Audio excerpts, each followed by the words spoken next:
Hello student, आज हम जो हमने पहला चैप्टर कंप्लीट कर लिया है इलेक्ट्रिसिटी का, उस पर ही आज हम थोड़ा सा डिस्कस करेंगे। थोड़ा सा ओवरव्यू स्टार्टिंग से मैं थोड़ा सा डिस्कस करता हुआ चलूँगा। आज पूरा एक बार शॉर्ट रिवीजन करेंगे हम पहले चैप्टर का।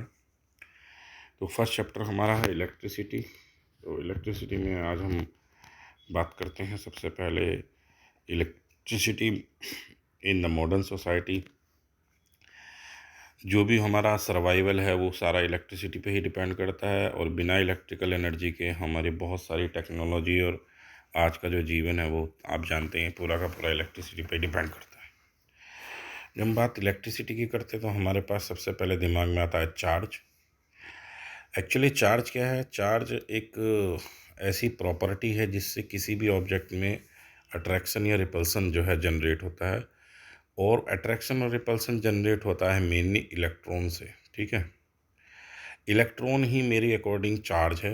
इलेक्ट्रॉन क्या है? वो एटम के अंदर तीन एंटी पार्टिकल होते हैं। Atom has three anti particles, electron, proton and neutron. Proton और न्यूट्रॉन न्यूक्लियस में इनसाइड द एटम सेंटर में होते हैं, और आपका इलेक्ट्रॉन जो होता है मूवेबल होता है। और इलेक्ट्रॉन जो है 1.6 × 10⁻⁻19, ये 1.6 × 10⁻⁻19 गुलाम रखता है। इतना गुलाम चार्ज इस पर होता है। गुलाम जो है एक्चुअल में ऐसा यूनिट है चार्ज की।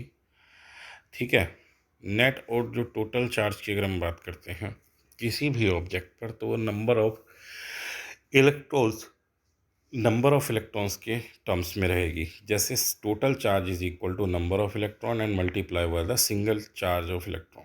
ठीक है, अगर किसी ऑब्जेक्ट पर 1 कूलम चार्ज है और इलेक्ट्रॉन का चार्ज हमारा होता है 1.6 × 10⁻⁻19, अगर हम यहाँ से नंबर ऑफ इलेक्ट्रॉन्स को कैलकुलेट करें तो Q/E से हमारे पास 6.2 × 10⁻18 इलेक्ट्रॉन।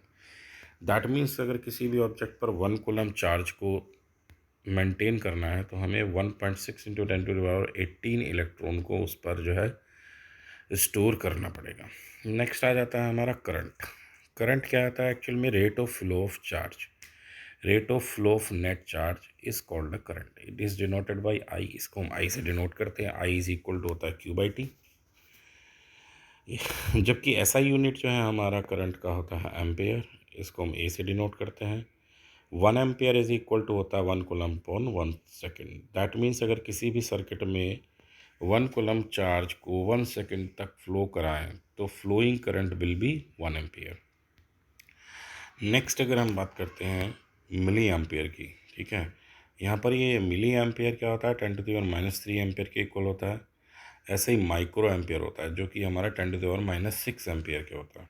ठीक है, ये स्मॉल क्वांटिटी है। एमीटर, एमीटर एक डिवाइस होती है जिससे हम करंट को मेज़र करते हैं किसी भी सर्किट में कितना करंट फ्लो हो रहा है, और इसको हम सीरीज़ में यूज़ करते हैं। जब भी हमें करंट का फ्लो मेज़र करना है तो इस एमीटर को हम सीरीज़ में कनेक्ट करते हैं। ये इसका सिंबल होता है एमीटर का।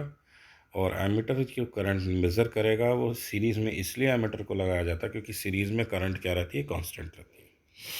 किसी भी सर्किट के सीरीज़ कॉम्बिनेशन में कांस्टेंट रहती है आपकी करंट, इसलिए हम एमीटर को यूज़ करते हैं सीरीज़ में। इलेक्ट्रिकल सर्किट की बात करते हैं। It is a closed path along which an electrical current flow. यहाँ पर एक हमने इलेक्ट्रिक मीटर लिया है, एक बल्ब है, और एक सिंपली बैटरी और एक की। This is called a simple electrical circuit. इसको हम सिंपल इलेक्ट्रिकल सर्किट कह सकते हैं। ठीक है, इसमें हमारे पास एक बैटरी है जो कि करंट के लिए रिस्पॉन्सिबल है, जो कि पोटेंशियल डिफरेंस को भी मेंटेन कर रही है। यहाँ पर एक की है जो कि सर्किट को ऑन ऑफ करेगा। एक बल्ब है जो कि रेसिस्टेंस की तरह इलेक्ट्रिसिटी का यूज़ करेगा। नेक्स्ट अगर हम बात करते हैं, आगे चलते हैं, तो हमारे पास आता है the electron can only flow when there is a difference of electrical pressure. यानी कि हमारा इलेक्ट्रिकल पोटेंशियल डिफरेंस होगा टू एंड्स के बीच में, तभी इलेक्ट्रॉन का फ्लो यहाँ पर पॉसिबल होगा। इलेक्ट्रिक पोटेंशियल डिफरेंस क्या होता है? That work done which is carrying unit charge from one point two another point. वो वर्क डन जो हमें एक यूनिट चार्ज को एक पॉइंट से दूसरे पॉइंट तक ले जाने में खर्च किया जाएगा, वही हमारा पोटेंशियल होगा। W/Q इसका फार्मूला होता है। SI यूनिट जो पोटेंशियल डिफरेंस की है वो वोल्ट है। अगर हम 1 वोल्ट कंसिडर करना चाहते हैं तो ये होता है 1 volt equal to 1 joule upon 1 coulomb.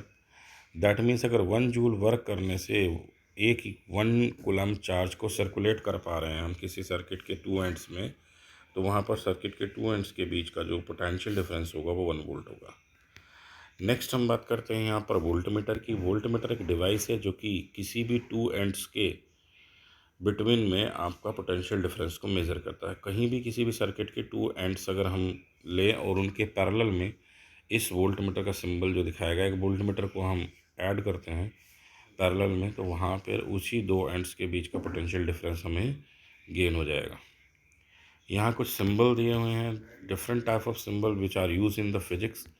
देखिए, अगर सिंगल आपके लिए एक सिंगल लाइन दी हुई है, बड़ी या छोटी, तो समझ लीजिए ये बड़ी वाली लाइन प्लस है, छोटी वाली minus, that means single cell.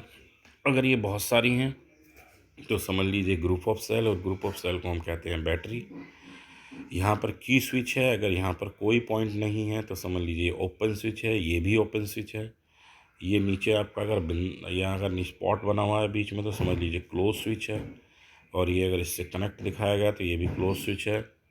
ये आपका क्रॉस जॉइंट वायर है, यहाँ पर जॉइंट हो रहा है वायर। ये भी एक क्रॉस वायर है जो कि जॉइंट नहीं है। इसका मतलब क्या है, यहाँ से अगर ये थोड़ा लिफ्ट कर दिया गया है तो इसका मतलब क्या है, यहाँ पर जॉइंट नहीं है। ये इलेक्ट्रिक बल्ब का सिंबल हो गया, एमीटर का सिंबल हो गया, और ये वोल्ट मीटर का सिंबल हो गया। आगे चलते हैं। जॉर्ज साइमन ओम्स, हमारा जो ओम्स लॉ है हमने पढ़ा है। ओम्स लॉ क्या होता है, potential versus current. Potentially directly depends upon the current and current depend directly upon the potential difference. तो जितना हमारा पोटेंशियल हम इंक्रीज़ करेंगे, करंट भी हमारा सर्किट में सेम उसी रेशियो में क्या होगा, सर्कुलेट करेगा। यहाँ पर सिंपल एक रेजिस्टेंस लिया गया है आर, ये आपका पैरेलल कंडीशन में एक वोल्ट मीटर यूज़ किया गया है। सीरीज़ में एमीटर जो कि मीटर बैटरी से ड्रॉ होने वाली करंट को मेज़र करता है। ये क्लोज्ड की, ये एक रिहोस्टेट का यहाँ पर सिंबल दिया गया जो कि करंट कंट्रोलर होता है। रिहोस्टेट एक वेरिएबल रेजिस्टेंस होता है, डिवाइस होती है जो कि हमारी लैब में होती है। इसका काम होता है करंट को कंट्रोल करना। यहाँ पर आई वी ग्राफ जो है शो किया गया है। इस आई वी ग्राफ में स्ट्रेट लाइन दिखाई गई है, यानी कि पोटेंशियल के साथ साथ करंट भी सेम रेशियो में इंक्रीज़ हो रही है। इसका मतलब क्या है कि ओम्स लॉ के अकॉर्डिंग पोटेंशियल वर्सेस करंट, यानी कि potential directly proportional to current. यहाँ पर अगर हम इक्वल करते हैं तो आर इज़ द कांस्टेंट। ये कांस्टेंट हमारा कहलाता है कंडक्टर का रेजिस्टेंस। अब रेजिस्टेंस क्या होता है, रेजिस्टेंस की अपनी कुछ प्रॉपर्टी है। Resistance property of the conductor was possess the flow the current, जो अपोज करता है किसको, करंट के फ्लो को अपोज करता है, रेस्ट्रिक्ट करता है, वही हमारा रेजिस्टेंस होता है। इसी रेसिस्ट करने की वजह से इलेक्ट्रिकल एनर्जी कंज्यूम भी होती है, ये बात भी है। एसआई यूनिट जो होती है रेजिस्टेंस की वो होती है ओम। अगर हम 1 ओम को कंसीडर करना चाह रहे थे, 1 ohm equal to V upon I, इनके 1 वोल्ट अपॉन 1 एम्पियर। अगर सर्किट में 1 वोल्ट का पोटेंशियल डिफरेंस से 1 एम्पियर का करंट सर्कुलेट होता है किसी भी रेजिस्टेंस से, तो समझ लीजिए उस रेजिस्टेंस की वैल्यू 1 ओम होगी। नेक्स्ट आ जाता है हमारा रिहोस्टेट। रिहोस्टेट क्या करता है, equal to V upon R, shows that the current through the conductor resistor inversely proportional to the resistance. इस तरीके से ये हमारा रिहोस्टेट एक डिवाइस है जो कि करंट को जो है कंट्रोल करता है, इंक्रीज़ और डिक्रीज़ करता है किसी भी रेस्पेक्टिव रेजिस्टेंस में। नेक्स्ट आ जाता है factor of which resistance of conductor depends upon the. तो जो हमारा रेजिस्टेंस है वो किन फैक्टर पर डिपेंड करता है, लेंथ पे डिपेंड करता है, क्रॉस सेक्शन एरिया पे डिपेंड करता है, और नेचर ऑफ मटेरियल पे डिपेंड करता है। देखिए, resistance directly proportional to the length of conductor and inversely proportional to the cross section area. अब cross section area that means क्या होता है, अगर थिक है वायर, कोई थिक है तो समझ लीजिए क्रॉस सेक्शन एरिया ज़्यादा है, वायर थिन है तो उसका क्रॉस सेक्शन एरिया कम। लेंथ को आप जानते ही हैं। अगर हम इक्वल करते हैं तो यहाँ पर एक और क्वालिटी निकल के आती है, एक और प्रॉपर्टी है रो, इसको हम कहते हैं प्रोपोर्शनलिटी कांस्टेंट, और ये होती है resistivity of the material. Actually में रेजिस्टिविटी ऑफ द मटेरियल एक अनदर कांस्टेंट है जो कि किसी पर्टिकुलर कंडक्टर का होता है। अब हम रेजिस्टिविटी की बात करते हैं तो resistance offered by the wire unit length unit cross section area is called the resistivity, and SI unit of this resistivity is ohm meter. R is equal to rho into L upon A, ये एक formula है जो कि resistance को यहाँ पर show कर रहा है। अगर हम रो निकालना चाहेंगे तो आर ए अपॉन एल हो जाएगा। इसके अकॉर्डिंग हमारा जो वैल्यू है यूनिट है वैसा यूनिट बनेगा ohm metre. Material respective length and area respective. अब ये जो रेजिस्टिविटी है ये पर्टिकुलर अलग अलग कंडक्टर की अलग होती है, लेकिन कॉपर की है तो कॉपर की वही रहेगी, आयरन की है तो आयरन की फिक्स रहेगी, लेकिन आयरन की और कॉपर की अलग अलग होगी। ऐसा होता है। आप कॉपर कहीं भी दुनिया में किसी भी कोने पे यूज़ करिए। तो ये हो गया आपका रेजिस्टिविटी तक का आपका रिवीजन। इसके बाद हम बात करते हैं जो हमारे पास रेजिस्टेंस है material very with the temperature. हमारा जो रेजिस्टिविटी है वो टेम्परेचर पे वेरी करती है और नेचर पे भी डिपेंड करती है। रेजिस्टेंस इन द सीरीज़, अब हम दो कॉम्बिनेशन देखते हैं। रेजिस्टेंस के दो कॉम्बिनेशन, एक सीरीज़ कॉम्बिनेशन है जिसमें रेजिस्टेंस डायरेक्टली जुड़े होते हैं, और 1 बाई 1 यहाँ पर रेजिस्टेंस जुड़े हैं। इन पर सब पर अलग अलग पोटेंशियल होगा, पोटेंशियल डिवाइड हो जाएगा। सीरीज़ में है इसलिए कांस्टेंट करंट रहेगी।